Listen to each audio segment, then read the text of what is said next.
Email.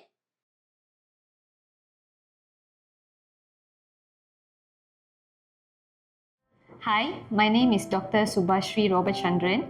I am medical officer working under the psychiatry team. I'm mainly in charge of taking care of the child psychiatry team. So we have a child psychiatry team with two specialists working under Hospital Sultanah Aminah Johor Bahru. ADHD, actually it stands for Attention Deficit Hyperactive Disorder, whereby it's not only a disease whereby patient is very restless, they have behavioral issues. It most on stands for patients have, it's a neurodevelopment disorder whereby it affects the patient's focus, attention and also their mood sometimes.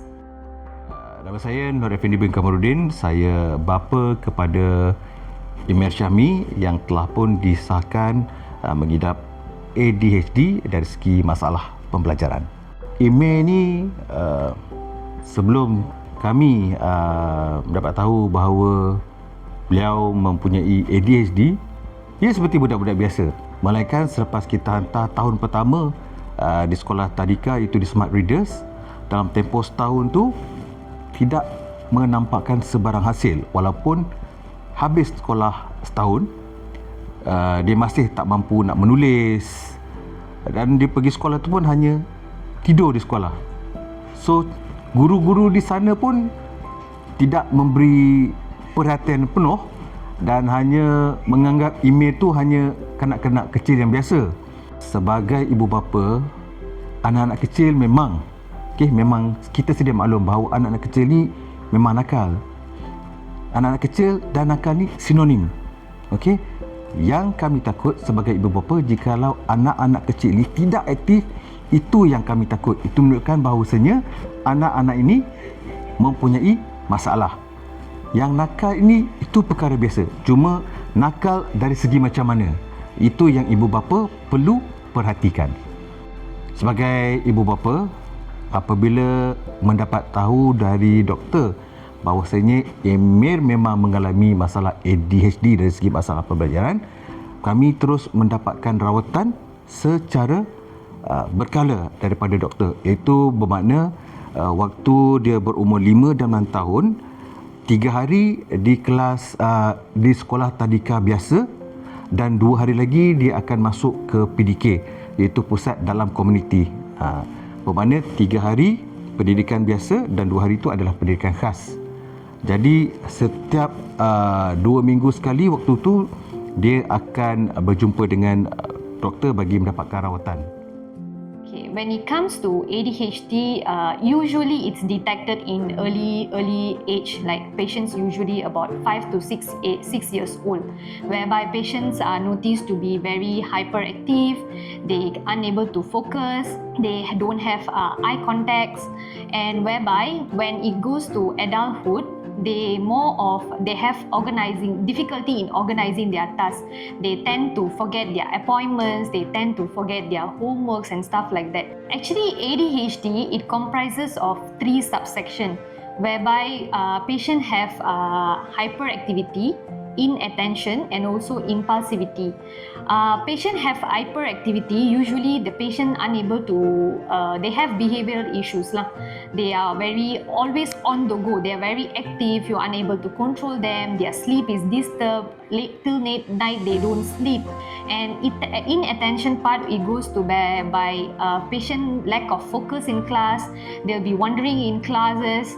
And then when it goes to impulsivity is patient is more on like they don't know what are the consequences. They don't think of let's say the child just let go of the hand and then cross the road without thinking much, or playing impulsively over the electric boards without thinking what is the consequences.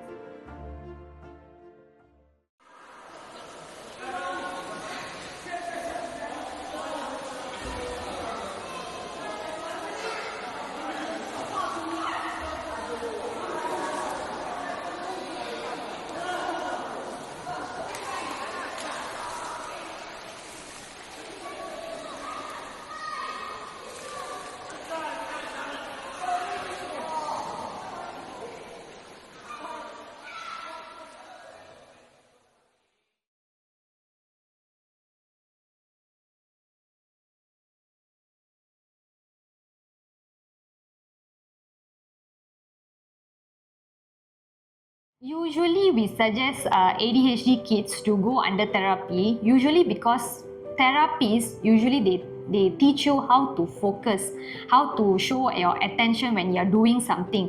So all these are actually increases the memory power and attention and focus of the patient. So let's say when they are going for some swimming classes or like that, so they try to, usually they will start to teach you step by step. There will be some moderator who's asking you to do certain steps, you have to follow this. So the kids indirectly they will start to follow the steps. So that are the reasons that usually they'll ask you to go into therapies and all this, to actually to train the kids to follow orders, to be more focused and to show more attentions. Saya Abdul Rashid bin Muhammad, saya jurulatih sukan terjun di negeri Johor. Saya berasal daripada Sarawak dan saya juga bekas atlet kebangsaan Malaysia. Saya dalam bidang jurulatih sukan terjun ni lebih kurang dalam 8 tahun. Okay, first thing first, inilah satu cabaran bagi saya sebabnya first bila email datang kepada saya agak terkejut kerana ini adalah kali pertama saya dapat atlet yang ada kad ADHD. Lebih dikenali sebagai kad OKU lah. Tapi bagi saya tak ada masalah sebab inilah cabaran dan peluang saya untuk mencungkil bakat atlet-atlet yang sebegini dan juga sebagai saya punya achievement untuk train diorang. Cabaran dia adalah bila dia nak menerima arahan tu agak sukar sedikit, tetapi bila dia dah dapat sesuatu tu dia boleh menguasai benda tu dengan cepat. And then dia boleh perform well bila dia dah dapat benda tu. Tetapi proses untuk dia dapat tu akan menjadi satu cabaran bagi saya untuk train dia supaya dia boleh ikut arahan saya dari A to Z. Okey, untuk email ni dia cabaran dia bila dia tak boleh buat sesuatu tu, dia akan rasa frustrated. Itu satu, dan dia akan rasa kecewa dengan diri dia. Kalau budak normal dia tak ada rasa benda tu, dia akan keep trying. Tapi email dia akan cepat rasa give up. Di sini cabaran bagi saya adalah untuk encourage dia untuk buat lebih baik dan bercakap dengan dia one to one secara personally, and then apa yang dia kena buat, apa yang dia tak boleh buat, dan saya kena explain benda tu secara berdepan.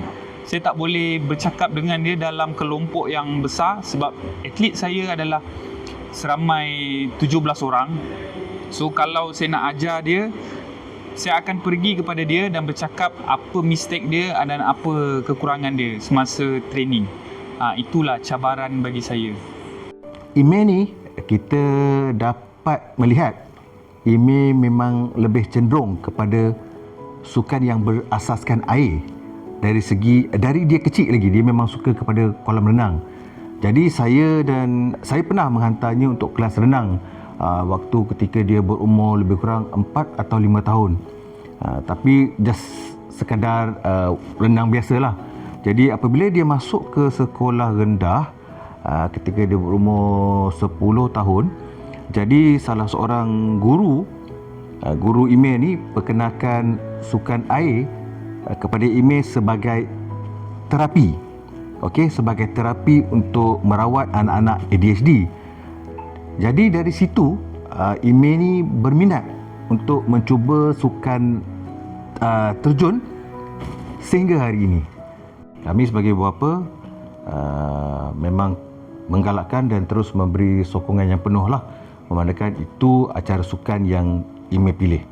Dan Alhamdulillah sehingga hari ini walaupun baru berumur 13 tahun, beliau telah banyak menyertai acara-acara pertandingan acara terjun di peringkat negeri dan juga kebangsaan. Memandangkan Email ni anak istimewa, jadi memang sebagai ibu bapa tu agak mencabar sebenarnya apabila kata orang melibatkan perasaan anak-anak istimewa ni. Jadi sebagai ibu bapa, setiap kali sebelum masuk pertandingan, sama ada pertandingan kecil ataupun pertandingan besar, semangat dan sokongan moral daripada seorang ibu dan juga bapa amat penting dan diperlukan. Sebagai ibu bapa, sudah tentu kami mendoakan yang terbaik untuk Emir, baik dari segi pembelajaran dan juga sukan serta dalam kehidupannya. Ayah dan ibu percaya Emir mampu lakukan yang terbaik dan semoga Emir berjaya dalam sukan akuatik terjun ini. Sebagai ibu bapa, jangan kita malu kalau kita ada anak-anak yang istimewa. Ketengahkan bakat. Sometimes ibu bapa kita tak nampak, tetapi guru lebih mengenali siapa anak-anak kita bila berada di sekolah dan juga bakat yang ada. Jadi, nasihat saya sekali lagi, ketengahkan anak. Jangan malu walaupun kita ada mempunyai anak-anak istimewa.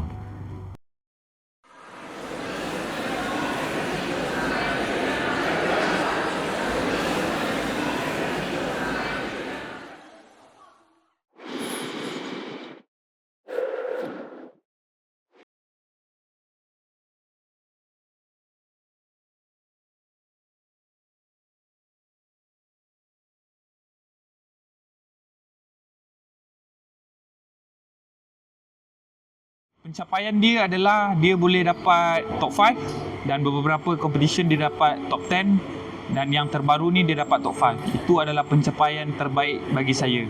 Dan itu bagi saya pertama kali saya tengok ADHD boleh perform well pada kejohanan yang sebegitu. Okey, ini kalau dibimbing dengan cara yang betul, InsyaAllah dia boleh pergi jauh. InsyaAllah dia boleh wakil Malaysia one day, hope so. And then tak mustahil juga dia boleh wakil negara one day. Sebab saya rasa potensi dia untuk pergi jauh tu sangat tinggi. Sebab bagi saya dia seorang atlet yang ada kad yang sangat talented. Itu saya boleh katakan lah. Untuk Emir dan untuk atlet-atlet yang ada kad OKU, saya nak ucapkan selamat maju jaya, teruskan usaha anda, jangan mudah putus asa dan mudah give up. Teruskan, peduli apa orang nak kata, buat yang sehabis baik, dengar cakap coach dan jangan kecewa dengan diri sendiri. Saya percaya atlet yang di luar sana boleh berjaya macam atlet-atlet lain, especially yang atlet ada kad dan terpaksa compete dengan atlet yang normal.